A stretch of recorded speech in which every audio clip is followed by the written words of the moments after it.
میں خادم عبد المتین، السلام علیکم ورحمۃ اللہ وبرکاتہ۔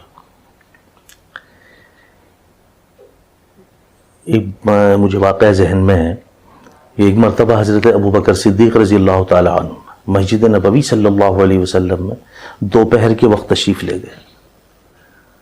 ابھی پہنچے تھے، بیٹھے، پتہ چلا سامنے سے حضرت عمر فاروق رضی اللہ تعالیٰ عنہ بھی تشریف لیے۔ تو آپ نے پوچھا آپ اس وقت پہ یہاں کیسے؟ تو حضرت ابوبکر صدیق رضی اللہ تعالیٰ عنہ نے کہا اللہ کی قسم مجھے بہت تیز بھوک لگی ہے۔ تو حضرت عمر فاروق رضی اللہ تعالیٰ عنہ نے کہا مجھے بھی اللہ کی قسم بہت تیز بھوک لگی ہے۔ ابھی یہ دونوں خلفاء بات ہی کر رہے تھے، دیکھا کہ سامنے سے رسالت مآب صلی اللہ علیہ وسلم تشریف لا رہے۔ آپ نے دیکھا دونوں کو اور فرمایا کہ آپ اس وقت پہ یہاں کیسے؟ کہنے لگے اللہ کے نبی اللہ کی قسم بہت تیز بھوک لگی ہے۔ تو آپ نے فرمایا قسم ہے اس ذات کی جس کے قبضے میں میری جان ہے، مجھے بھی بہت تیز بھوک لگی ہے، آؤ۔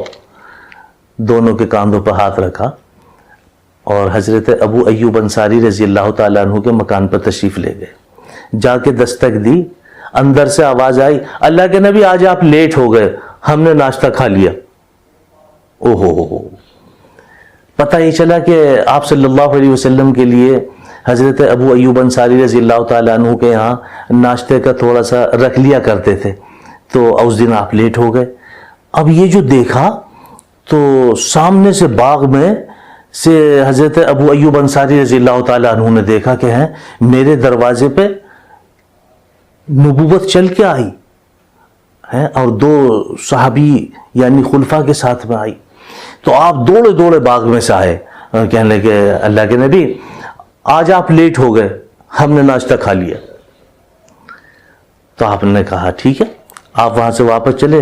تو حضرت ابو ایوب انصاری رضی اللہ تعالیٰ عنہ نے کہا کہ اللہ کے نبی ابھی آپ بیٹھے، تشریف رکھیں آپ۔ بس آپ کو بٹھایا اور دوڑے دوڑے باغ میں گئے، وہاں سے کھجور لے کے آئے، کچھ خوشے ایسے کہ کچھ پکی کچھ کچی کچھ غدر۔ اللہ کے نبی آپ یہ نوش فرمائیں۔ تو آپ نے کہا بھئی تم کچی بھی لیے غدر بھی لیے، بس پکی لیا تھے؟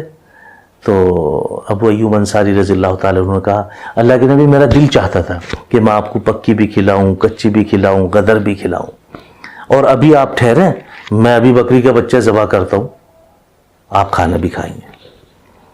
آپ نے خیر بکری کا بچہ ذبح کیا اور آپ نے اہلیہ محترمہ سے کہا کہ دیکھو بھئی آپ روٹی بہت اچھی بناتی ہیں، آپ روٹی بناؤ اور میں سالن بناتا ہوں۔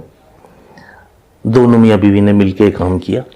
اس کے بعد میں کھانا سامنے پیش کیا تو اللہ کے نبی صلی اللہ علیہ وسلم نے ایک روٹی پہ تھوڑا سا سالن رکھ کے کہا کہ لو یہ میری بیٹی فاطمہ کو بھی دے دو، اس نے بھی کئی دنوں سے کھانا نہیں کھایا۔ خیر وہاں بھی کھانا پہنچا دیا۔ اب تینوں نے شکم سیر ہو کے کھانا کھایا، خوب کھانا کھایا۔ جب کھانا کھا کے فارغ ہوئے تو میرے مصطفیٰ صلی اللہ علیہ وسلم نے فرمایا کہ دیکھو اب اللہ تعالیٰ ہم سے اس کھانے کا حساب لیں گے، جو ہم نے کھجور کھائے کچے کچھ پکے کچھ غدر اور یہ اتنا لذیذ کھانا، اب اللہ ہم سے اس کا حساب لیں گے۔ جب یہ بات سنی تو حضرت ابوبکر صدیق رضی اللہ تعالیٰ عنہ اور حضرت عمر فاروق رضی اللہ تعالیٰ عنہ کا چہرہ فق پڑ گیا اور کہنے لگے اللہ کے نبی ہم تو بھوکے تھے، اللہ ہم سے حساب لیں گے؟ ہاں اس کا حساب لیں گے۔ تو مایوس ہو گئے، چہرہ اتر گیا۔ میرے مصطفیٰ صلی اللہ علیہ وسلم نے فرمایا ہاں اگر کوئی اس دعا کو پڑھ لے الحمدللہ الذی هو اشبعنا وروانا وانعم علینا وافضل، تو اللہ سبحانہ و تعالیٰ پھر ان نعمتوں کا حساب نہیں لیں گے۔ جب یہ سنا تو چہرے کھل گئے، اللہ کے نبی اس دعا کے پڑھنے سے ہم سے کھانے کا کوئی حساب نہیں لیا جائے گا، اور کوئی حساب نہیں لیا جائے گا۔ آپ نے یہ دعا پڑھی اور خوش ہو گئے۔ آج ہمارا کیا حال ہے؟ عید قرباں کا زمانہ ہے، دیکھو ابھی ادھر کلیجی بھن رہی ہے، ادھر بھیجا بھن رہا ہے، کھانے والے اپنا کھا رہے ہیں، نہ کسی کا حق سمجھ رہے ہیں کہ اس میں 7 حصے ہیں، نہ ان حصے والوں کو اکٹھا کیا، نہ ان سے مشورہ کیا۔ کلیجی بھن رہی ہے، گردے بھن رہے ہیں، اپنا خوب مزے کے ساتھ میں کھا رہے ہیں، نہ اس میں غربا کا حصہ، نہ اس میں رشتہ داروں کا حصہ، نہ اس میں حصے داروں کا حصہ۔ جس کے یہاں آپ کا جانور بن رہا ہے سارا حصہ اس کا، پائے اس کے پاس جائیں گے، کیونکہ اس کے گھر میں بھینس بن رہی ہے، یہ بھیجا ہے، یہ زبان ہے، یہ جتنی بھی چیزیں ساری اس کے پاس. اب جب ساری اس کے پاس میں ہے تو وہ کیا کہیں گے؟ جن کے حصے ہیں وہ تو کہیں گے چلو کوئی بات نہیں، اپنے یہیں سے کھا لیں. لیکن اندر زبان کچھ اور کہتی ہے، دل کچھ اور کہتا ہے. دوست ہمیشہ ذہن میں رکھنا اس بات کو، زبان کا اور دل کا فاصلہ 1 سوا بالش کا ہوتا ہے، لیکن دل کچھ اور کہتا ہے اور زبان کچھ اور کہتی ہے انسان کی. قربانی کیا منمانی ہوتی ہے اکثر، ہمیں قربانی کرنی چاہیے. اللہ نے ہمیں پوری دنیا کے مسلمانوں کو اللہ سبحانہ و تعالیٰ نے حج اور زکوٰۃ اور قربانی سب پہ واجب نہیں کی ہے. یہ بڑے متبرک لوگ ہیں جن کو اللہ سبحانہ و تعالیٰ نے صاحب ثروت بنایا. ان کو اللہ کا شکرانہ ادا کرنا چاہیے کہ اللہ آپ کا بے انتہا مجھ پہ فضل ہے، آپ کا کرم ہے، بڑی خاص نظر شفقت ہے کہ آپ نے مجھے اس لائق بنایا کہ آپ نے مجھے قربانی کے لیے قبول کر لیا، حج کے لیے قبول کر لیا، زکوٰۃ کے لیے قبول کر لیا. لیکن آج کیا ہے؟ نہیں، جس کے بن نہیں ہے اپنے، اس کا سارا جو فرض بنتا وہ اسی کا بنتا ہے. پھر لوگ اپنا محتاج کرم رہتے ہیں، چلو کوئی بات نہیں، گوشت اپنا. اچھا یہ بھی آپ دیکھیں کہ گوشت تول کے نہیں دیتے.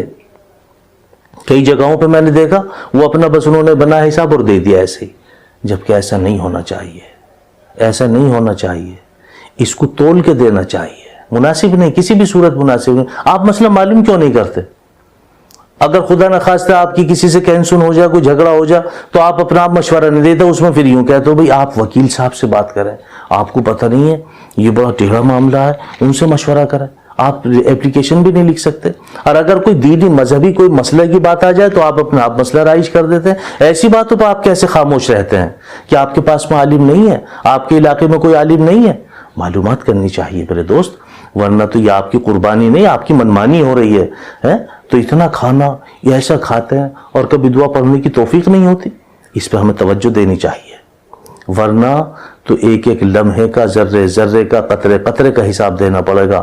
اور اگر آپ نے یہ دعا پڑھ لی جو میرے مصطفیٰ صلی اللہ علیہ وسلم کی زبان مبارک سے ہم تک پہنچی ہے، الحمدللہ الذی ہوا اشبانا واروانا وانعم علینا وافضل، تو اللہ سبحانہ و تعالی نے جو نعمتیں آپ کے لیے اتاری ہیں اور آپ نے ان کو تناول فرمائی ہیں، اللہ سبحانہ و تعالی آپ سے ان نعمتوں کا حساب ہی نہیں لیں گے. اللہ مجھے بھی اور آپ کو بھی کہنے سننے سے زیادہ عمل کی توفیق نصیب